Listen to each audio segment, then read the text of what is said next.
Hey everybody, Doomsday Conspiracy Theorist Worm here. And today we're going to be talking about the end of Destiny 2. And it's not a pretty thought that most of us have, but I think that it is closer than we realize, and we need to expect that it is going to be coming very soon. So let's talk about the reasons why I believe that the Destiny 2 is coming to an end. So get your tinfoil hats on and let's get right into it, starting off with, of course, Bungie's statement about Destiny 2. A few years ago, they said the Destiny was, or I'm sorry, not just Destiny 2, but Destiny in general. They said the Destiny was a 10-year plan. Okay, so from 2014 to 2024, they had a whole plan lined up, and that plan has essentially been light versus darkness. Now, the interesting thing about light versus darkness, of course, that is the core of the game. That is literally everything we've done in Destiny 2. But we'll get on with a little bit more about that in a second. But yeah, that's kind of the most blaring issue that we have is they talk about it being a 10-year plan.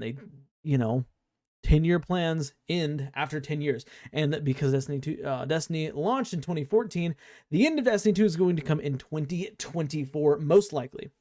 Okay, but that's not the only reason. That's not the only logic I have behind it, because not only did they talk about Destiny 2 coming into an end, but they're using very, very suspicious language, okay? And I know that the language that they're using is not meant to sound suspicious. It is very much meant to kind of reassure players, like, hey, don't worry, it's gonna be okay, man. But I assure you, it's PR stuff, okay?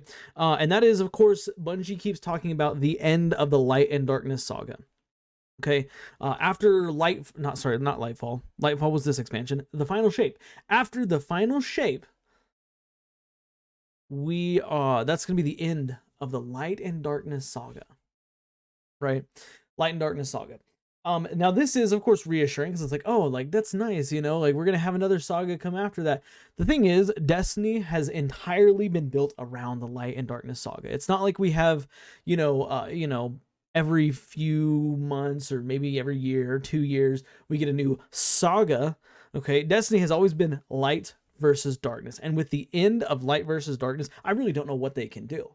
Okay, I don't know what on earth they can plan out here, which I'll give it to Bungie. They're very good at, well, sometimes very good at planning new content and making new things, but I don't see where they can take the game without the light and darkness idea, because the entire game has been built around light and darkness, and that's kind of my second thought behind it. And this evasive language is so common in the corporate world. They're not going to say that's the end of Destiny. Of course they're not. That would get them so much negativity. That would make players so frustrated and stuff like that. No, they are going to use that jaded language that, oh, it's the end of the Light and Darkness saga. It's, we are bringing the Light and Darkness saga to a close. But when that's all Destiny has ever been, I really think that once the Light and Darkness saga ends, that's going to be it for Destiny. I really do. And I'm kind of accepting that. But the real kicker, in my opinion, in terms of, what makes me think that Destiny 2 is coming to an end, is, of course, in the content. And the content has been really, really lackluster lately. And we know for a fact that Bungie is working on another IP currently. They're working on another game. We don't know what that game is or when it's going to launch or anything like that, but we know that the fact that that game exists is a threat to Destiny 2. Why? Because Bungie only has so many developers and only has so many people that can work on any given game at a time. And when you start, taking developers, you've got 250 developers, let's just say, and you have some of them start working on a new game, that means that those people that are working on a new game are not working on Destiny. And I feel like in the content that we've been receiving, and not just Lightfall, but Lightfall's a really good example. With the content we're seeing, we're definitely, we see that lack of developer I don't want to say lack of developers, but we see like almost like a lack of complete insight on Bungie's end. And I want to start with Lightfall and talking about Lightfall and how, Lightfall seems to be kind of the precursor, or is the precursor to the end. But of course, many people agree that Lightfall was a very weak expansion. In fact, on Steam, it has the lowest rating of any Destiny 2 expansion, which is that's saying a lot. That is saying a lot in regards to how people feel about Destiny 2. And that's only on Steam. I don't know the PlayStation or Xbox charts or anything like that, but I can't imagine that PlayStation and Xbox would be far off from what the Steam charts are. Okay? Or from what the Steam reviews are. Not Steam charts, but the Steam reviews are. And I want to talk about why I think that Lightfall was as bad as it was, because I don't think that it's simply a lack of effort by Bungie. I think the employees that are at Bungie, that are working on Destiny 2 are doing the best that they can. But when your resources are so limited because you've got all your other developers working on another game, that becomes an issue that's going to reflect in gameplay. And I feel like we see that in Lightfall. We see a very weak storyline. And to be fair, I think the weak storyline is really just a matter of lack of, in my opinion, lack of experienced story writers for Destiny. I have a feeling that the primary story writers for Destiny may have been moved to this other project, and they kind of left some, not like rookies, but like some story writers who are not really the best in charge of Lightfall. Okay. And of course, like for example, the Veil, like what is the Veil? Osiris talks like he knows what it is. Our Guardian, it feels like our Guardian knows what it is. It feels like everybody in game knows what it is except for the players, which is frustrating. But we're not going to go into that. Okay, that was on a different video we talked about. But it's stuff like that makes me feel like, okay, like is Bungie really using their best story writers? Like, is this the best story that Bungie could have written amidst all of their story writers? Is this the best they can do? And the answer, quite frankly, is no. There's no way, especially when we just came off the heels of Witch Queen, which was a great expansion, okay, and had a great story. I'm not seeing it. I'm not seeing it. But outside of the story, of course, let's look at, the Neomuna weapons that we got, okay? And I know what some people are going to say about reskins.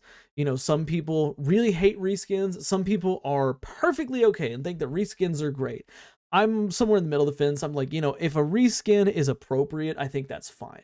But in the instance of Neomuna weapons, I don't think it was appropriate to reskin them. We have never had a DLC in Destiny 2's history that has the expansion weapons, not the seasonal weapons, but the expansion weapons being reskins of a previous expansion weapons. And maybe I'm wrong. I'm not. I don't think of everything right off the top of my head. I just kind of talk as we go. But I can't think of any expansions that have reskinned weapons as their their destination. Their destination weapons that have been reskins from another source. When we got the moon and Shadowkeep, the Shadowkeep, the moon weapons, the lunar weapons were all very unique. Okay, they weren't reskins. Dreaming City weapons, all very unique, didn't have reskins. What's it called? European weapons, again, all no reskins, all brand new designs and stuff. Same thing with the Throne World, all new weapon designs, everything. But then we come to Lightfall, and they reskinned the moon weapons. Okay, and they didn't. The worst part is, the part that bothers me the most is they didn't even bother to change the archetypes. It's not like, oh, we got a reskin of the pulse rifle, but they made it a 540. No, it's still a 340. Submachine gun still is 600. The machine gun is still a 450. Like, they didn't bother changing anything like that.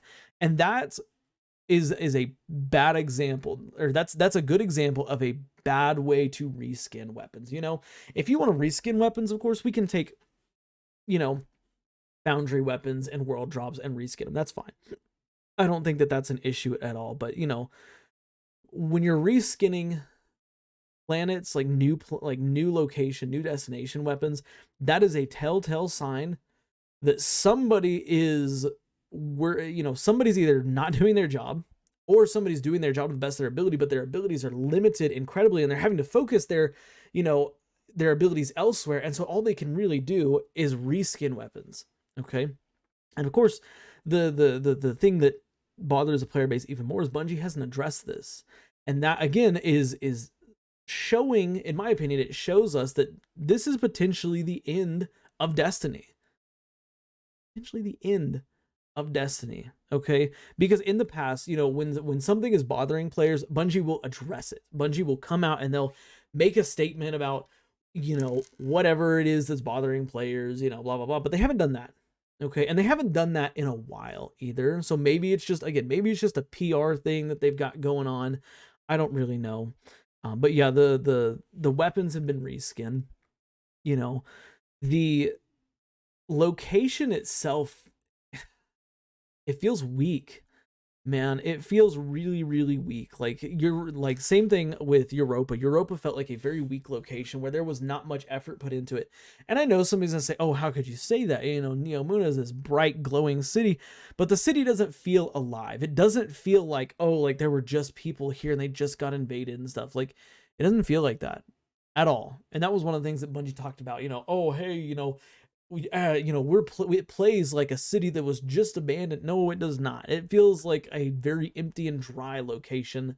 It'd be different if maybe there were citizens, actual citizens that you could see, running around and stuff like that in panic or something like that. But no, you get the little glowy crystally guys that are uploaded to the cloud arc or whatever it's called in game. I don't really know. But yeah, the location itself, it feels like Bungie has put very little effort into the location. And yeah, so that's kind of it for the location effort. But now I want to talk about the raid and how I believe that the raid was kind of I don't want to say a last minute thing, but I feel like you definitely didn't have the same resources working on this raid as we had raids in the past. Last Wish was a incredible raid. Okay, two teams finished it in the first day, which is that's insane. That is insane. Okay, moving on. Deepstone Crypt, a little bit easier, but still pretty, still a challenging raid. Garden of Salvation, still, again, not as hard as Last Wish, but still challenging raid. We've had Vow of the Disciple, same thing. But then we get to this raid and we had I feel like record breaking is an understatement. We had so many teams complete this raid first time around that it really makes you wonder, okay, like, obviously Bungie, they're trying to cater, to people, giving them a chance to do better, so to speak. But if you've done the raid, contest mode or not, there is no way you can sit here and tell me that is the hardest piece of content. That is a true pinnacle in-game piece of content. That's my opinion. Okay, because that raid takes maybe 20 minutes to clear if you've got a good team. I guarantee you these day one raiding teams can probably clear that raid in maybe 20 minutes, maybe 30, given the part we had to run around and stuff like that. It is insane that raid was so easy. And it brings up the fact, was this intentional by Bungie, or was this they're doing the best they can with the resources that they have? Because here's the thing, it feels like effort was put into like the design, like the scenery of the raid, where it took place and stuff like that. But in terms of the mechanics themselves, it feels like a dungeon. I mean, I don't think there's any point in this raid where you need more than 3 people to do something. And that blows my mind, because every other raid we've ever had, there's 1 or 2 parts of the raid where maybe, some of the people can just sit back and do nothing. But to have literally 4 people just doing ad clear, that's insane. That's insane. And it makes me wonder, like, is Bungie really putting their best effort in, or are they working with a diminished crew? Because the rest of the crew's working on this other game. That's where I stand on that matter. I think I really do. I believe that Bungie is losing employees for Destiny 2 to this new IP that they're developing. And we don't know what it is. We don't know what the name of it is, I don't think. But we know that they have trademarked a new IP and they're working on another game that's not Destiny related. And that, it does break my heart because I love Destiny. I don't want to see it end. But again, all good things must come to an end. But I just want to kind of prepare y'all for the reality that it's probably going to be ending sooner rather than later on down the road. But yeah, I want to know what y'all think. Like, I've said a lot here. I've probably missed a lot of things that I really should remember. But what do y'all think? Like, do you agree with me? Do you think Destiny's on its last leg? Did I persuade you into believing that Destiny is almost over?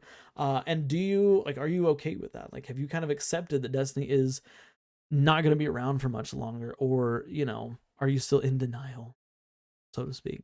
But yeah, let me know in the comments below. Other than that, like this video and subscribe. It really does help the channel out a lot if you do those things. And that's it for me. Conspiracy Theorist Worm is out of here. Bye, guys.